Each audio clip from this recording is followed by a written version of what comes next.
Welcome to Harshi's cooking and blogs. మీరు chicken మటన్తో దొన్నె బిర్యానీ ట్రై చేస్తుంటారు. మీరు ఎప్పుడైనా మిల్ మేకర్ దొన్నె బిర్యానీ ట్రై చేశారా? చేస్తే తప్పకుండా కామెంట్ చేయండి. ఈ వెజ్ దొన్నె బిర్యానీ ట్రై చేయండి, టేస్ట్ చాలా బాగుంటుంది. మరి ముందుగా ఒక బౌల్లో వేడి నీళ్ళలో నానబెట్టుకున్న మిల్ మేకర్ని నీళ్లు మొత్తం తీసేసి ఒక బౌల్లో తీసుకొని దీంట్లో రుచికి సరిపడా ఉప్పు, పసుపు, కారం, 1/2 table spoon garam masala, 1 cup పెరుగు, నిమ్మరసం పిండుకొని మొత్తం కలుపుకొని ఒక అరగంట సేపు పక్కన పెట్టేయండి. ఇప్పుడు దీంట్లో మెయిన్ మసాలా కోసం స్టవ్ మీద ఒక ప్యాన్ పెట్టుకొని 1 టేబుల్ స్పూన్ నెయ్యి వేసుకొని దీంట్లో బిర్యానీ స్పైసెస్ వేసుకొని కొంచెం వేగిన తర్వాత ఇలా ముక్కలుగా కట్ చేసుకున్న 2 ఉల్లిపాయలు, పుదీనా, కొత్తిమీర 2 ఒకే క్వాంటిటీలో తీసుకోవాలి. అలాగే 5 నుంచి 6 వరకు పచ్చిమిర్చి వేసుకొని మీడియం ఫ్లేమ్లో బాగా ఫ్రై చేసుకోవాలి. ఇలా నెయ్యిలో ఫ్రై చేసుకుంటే రైస్ మీకు మంచి ఫ్లేవర్ వస్తుందండి.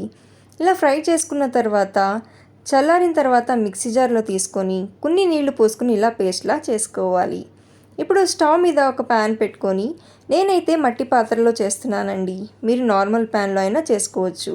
4 నుంచి 5 టేబుల్ స్పూన్ల నూనె వేసుకున్న తర్వాత మసాలా దినుసులు వేసుకొని అవి కొంచెం వేగిన తర్వాత ఇలా బారుగా కట్ చేసుకున్న 2 ఉల్లిపాయలను వేసుకొని వేయించుకోవాలి.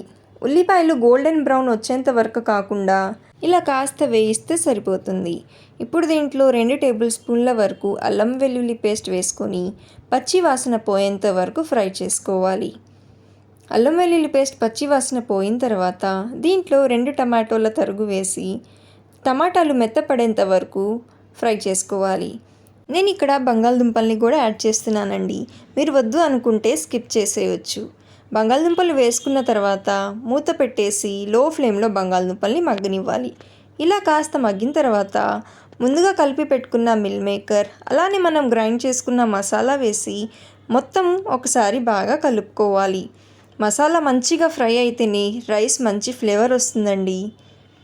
ఇలా బాగా కలుపుకున్న తర్వాత మూత పెట్టేసి మధ్య మధ్యలో కలుపుతూ ఆయిల్ మొత్తం సపరేట్ అయ్యేంత వరకు వీటిని మనం ఉడికించుకోవాలి.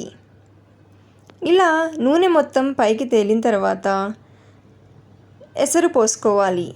1 గ్లాస్ బియ్యానికి 1.5 కప్పు వాటర్ వేసుకోవాలి.